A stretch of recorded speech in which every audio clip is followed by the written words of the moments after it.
बराबर, भोजपुरी के जैसे कहीं मगही के बराबर।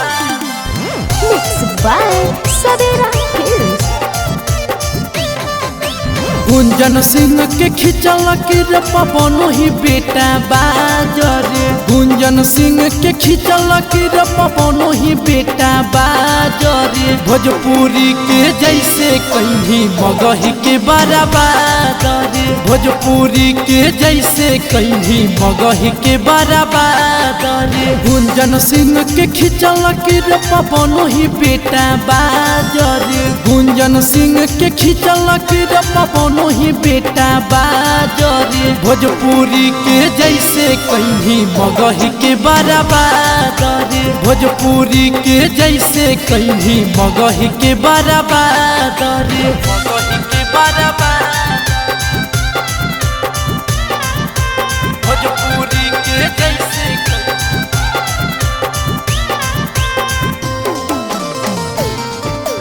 भोजपुरी के जैसे कहीं मगही के बराबर।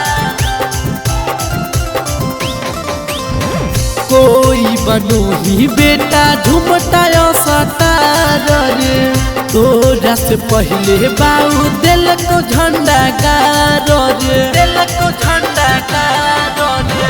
जे भी बनोही बेटा मगही के असतार रे, तोरा से पहले बाऊ दिल को झंडा गाड़ो रे।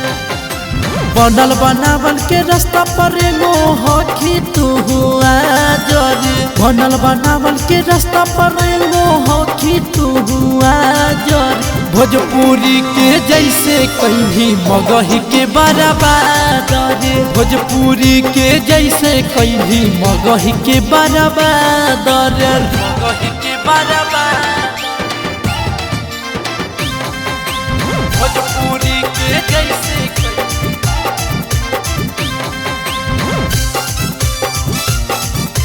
भोजपुरी के जैसे कहीं मगही के बराबर।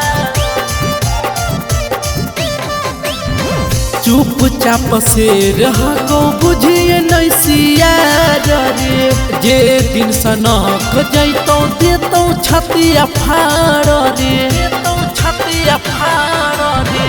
बाप बने के बेटा हकौ नहीं औकात रे, तोरा नियन घूमो हकै हमरा साथ रे।